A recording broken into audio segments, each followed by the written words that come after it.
नमस्कार दोस्तों, पिक्चर चालू करो बे। चलो भाई देखो अपने। करीब 40 साल मैंने भिक्षा मांग करके खाया है। मैं लोगों के घर में भिक्षा मांग करके खाता था। नहीं सारुण के यहाँ कुछ तो गड़बड़ है। अभी मजा आएगा ना। मैं 35 साल तक भिक्षा मांग करके खाया हूं। क्या मायरा। असम के गुवाहाटी से लेकर पश्चिम बंगाल के कल्याणी तक, अच्छा, झारखंड देवघर से लेकर के बिहार में दरभंगा तक, ठीक है, इस प्लानिंग के साथ नए नए एम्स खोले गए हैं, ठीक है, ताकि लोगों को इलाज के लिए सैकड़ों किलोमीटर दूर न जाना पड़े। इतनी खुशी। नहीं सारुण के यहाँ कुछ तो गड़बड़ है। अभी बदत है भाई, अभी बदत है। आइए देखते हैं, मजा आएगा। दोस्तों अभी हम दरभंगा में हैं, जहां पर मोदी जी कल बोले हैं कि दरभंगा में एम्स खुल गया हुआ है। तो हमारे पीछे देखिए, यही दरभंगा का एम्स है जो खुला पड़ा हुआ है। मोदी जी जिस हिसाब से कहें कि एम्स वहां चालू है, खुल गया हुआ है, तो यही हमारे पीछे एम्स है जो बनकर तैयार है। इसमें आप लोग आइए और इलाज कराइए। और जब मोदी दुनिया के किसी बड़े बड़े दिग्गज को मिलता है ना, यूं हाथ मिलाता है ना, तो मोदी अकेला नहीं होता है, 140 करोड़ देश मेरे साथ खड़े होते। अरे रुको जरा, सब्र करो। बताता हूँ, पहले ये देखो।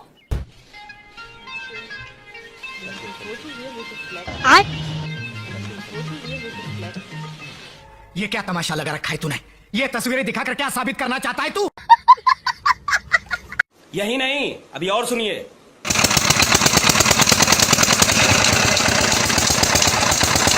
मुझे चक्कर आने लग गया अब। लेकिन लौंडा यहाँ नहीं रुकता। प्यार की राह में चलना सी, इश्क की चाह में जलना सी। Men will be men. Energy sector में हम आत्मनिर्भर हो। एडिबल ऑयल कि मोदी आत्मनिर्भर की बात करता है तो मल्टीलेटरिज्म के सामने चुनौती तो बन नहीं जाएगा। कॉम्पिटिटिव ताकत के साथ खड़ा रहे। लॉजिस्टिक सिस्टम को और अधिक। ये क्या है? ये तो टट्टी है।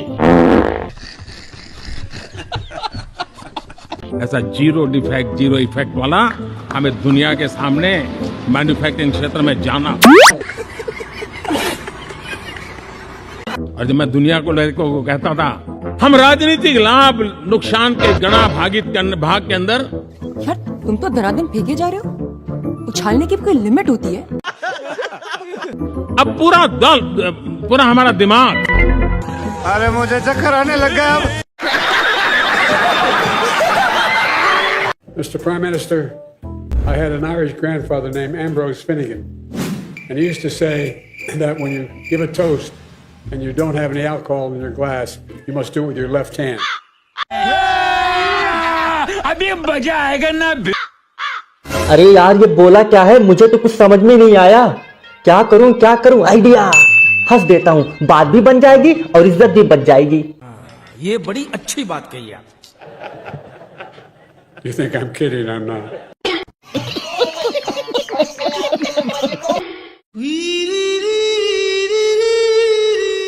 करवाली बेइज्जती। खबरदार, बाप है हमारा। क्योंकि जोक नहीं है, ये रियलिटी है। Yesterday's unsung heroes are country's heroes today. कोई इनसे सीखे। सीखे इनसे। ये एक बढ़िया साइकिल का समय में से भारत आज गुजर रहा है। Conversation for a better tomorrow.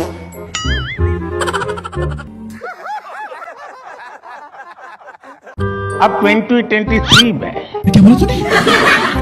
पीछे मुझसे देख अब 2023 में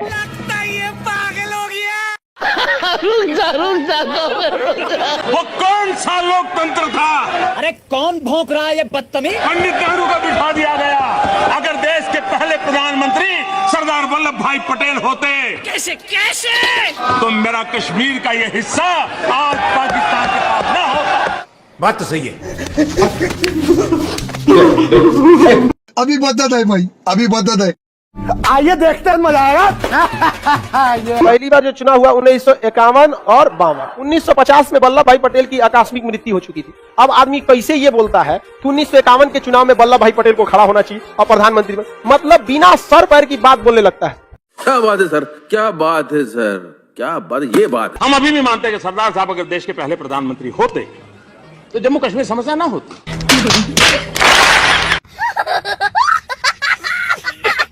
मेरे इन बीमारी में जिनको दवाई की जरूरत थी, ऐसे लोगों के करीब 20,000 करोड़ रुपया उनके जेब में बचा है। झूठ बोला ये, झूठ बोल रहा है, ये बकवास कर रहा है। और ये ज्यादातर मध्यम वर्ग के परिवार के लोग हैं।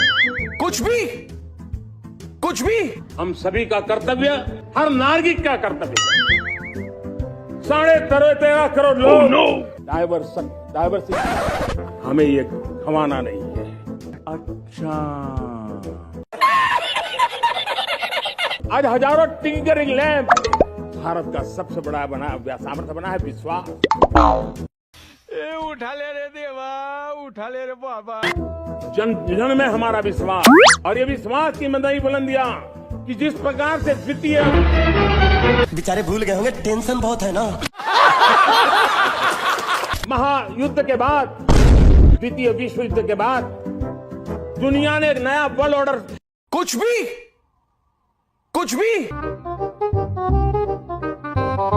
वाह क्या सीन है, वाह क्या सीन है।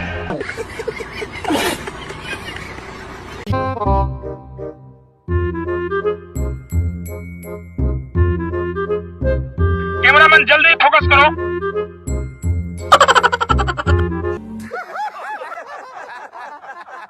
हम विकसित भारत के सपने को इसी सदी में 2047 तक स्वीकार करना, सिद्ध करना चाहते हैं।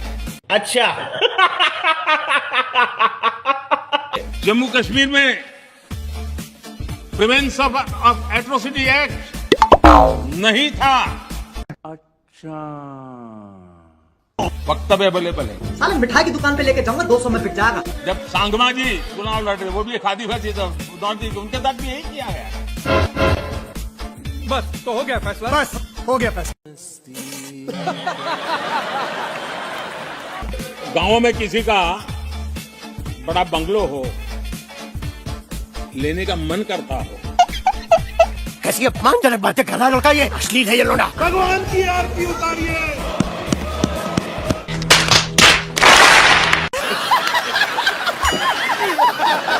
सोशल मीडिया पर एक ऐसा वीडियो वायरल हो रहा है जिसे देखकर आप सिहर उठेंगे। वीडियो ऐसा है कि आप सेकंड भर के लिए भी अपनी नजर हटा नहीं पाएंगे। अभी मजा आएगा ना।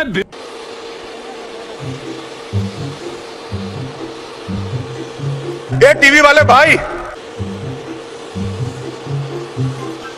ए सफेद कपड़ा, ये सब क्या देखना पड़ रहा है?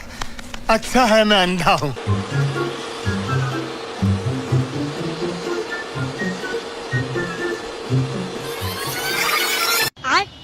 बैगन। ओ ए ईश्वर कर दो कैमरा, कैमरा ईश्वर कर दो, तुम कैमरा तुम ईश्वर कर दो। अच्छा।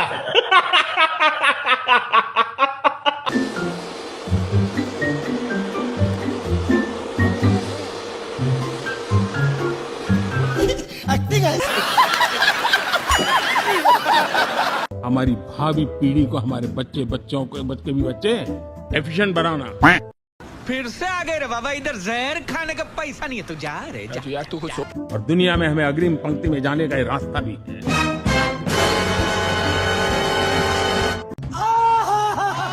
500 ब्लॉक तक उनको एस्पिरेशनल डिस्ट्रिक्ट ब्लॉक के नाते आइडेंटिफाई करके उसको मजबूती करने देने का काम चल रहा है। बस यही देख के तो पूरे सपने आते हैं। और विश्व को बायोफ्यूल अलायंस में दुनिया के सभी देश देखते ही देखते उसकी सदस्यता ले रहे थे। और इस महत्वपूर्ण काम में महामूल्य दस्तावेज, ओह यार, और मैं एक बेचारे भूल गए होंगे, टेंशन बहुत है ना। इंडियन एस्पिरेशंस हमेशा हमारे लक्ष्य के लिए हमारी जीवन प्रेरणा बनी रहेगी। वाह, कांग्रेस पूरे ओबीसी समाज को क्यों गालियां दे रही है? चल झूठा। मोदी अगर ओबीसी हैं, ओबीसी वाले ऐसी तैसी कराए। ओबीसी को गाली देना बंद कीजिए। क्या कहना क्या चाह रहे हैं भैया? बताता हूँ, पहले ये देख। आइए देखते हैं, मजा आएगा।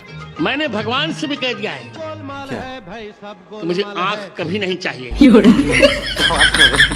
और मोक्ष भी नहीं चाहिए, और बार बार भारत में जन्म चाहिए। ये बड़ी अच्छी बात कही है। वो भी वशिष्ठ कुल ब्राह्मण कुल में जन्म चाहिए। ये धोखा, ये हाँ भाई, कैसी लगी? आगे स्वाद। यहाँ तक कि पहले गेहूं, चावल, दही, लस्सी, छाछ, इस पर भी टैक्स लगता था। आज ये सब जीएसटी के बाद टैक्स फ्री हो गया। इतनी खुशी। अरे रुको जरा, सब्र करो। बताता हूँ, पहले ये देखो। दही, लस्सी, पनीर और शहद पर चुकानी होगी 5% जीएसटी। अस्पताल से लेकर होटल तक महंगे हो गए हैं। अनाज, मांस और मछली खरीदने पर 5% जीएसटी देना होगा। बैंकों की तरफ से ली जाने वाली फीस पर भी अब 18% जीएसटी लगेगा।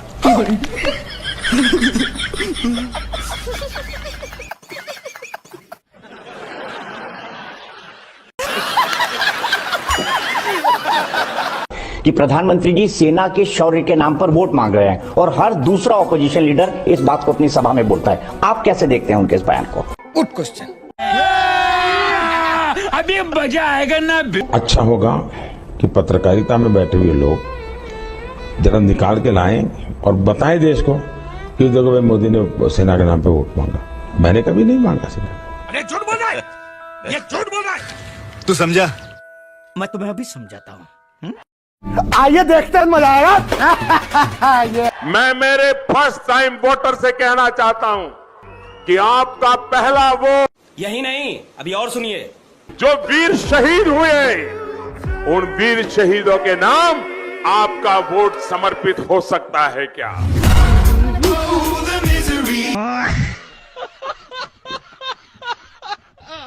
हाँ भाई, कैसी लगी? आगे स्वाद। आपसे खतरनाक इस देश के लिए कोई हो नहीं सकता। हाँ ठीक है, तो ये तो मोदी जी की यही खासियत है।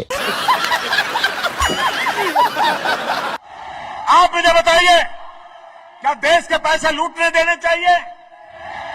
देश के पैसे लूटने देने चाहिए? नहीं। क्या बेईमानों के हाथ में पैसे जाने देने चाहिए? अरे कौन भौंक रहा है ये बदतमीज? क्या ये रोकना चाहिए कि नहीं रोकना चाहिए? ये लड़ाई लड़नी चाहिए कि नहीं लड़नी चाहिए? अभी बदत है भाई, अभी बदत है। चाहे बात किंगफिशर के विजय माल्या की हो, या फिर विंसम डायमंड्स और ज्वेलरी के प्रमोटर जतिन मेहता की, या फिर मेहुल चौकसी और उनके नेफ्यू नीरव मोदी की, ना ही इनमें से कोई इंसान अब तक सरकार के हाथ लगा है, ना ही इनसे कुछ रिकवर होने की उम्मीद है। कमाल हो गया है। तुमरे पिछवाड़ी से लंगोटी खींच के ले गया और तुमको पता नहीं चला। समाचार समाप्त हुए, बंद को आराम करो, ये तो रोज का नाटक है।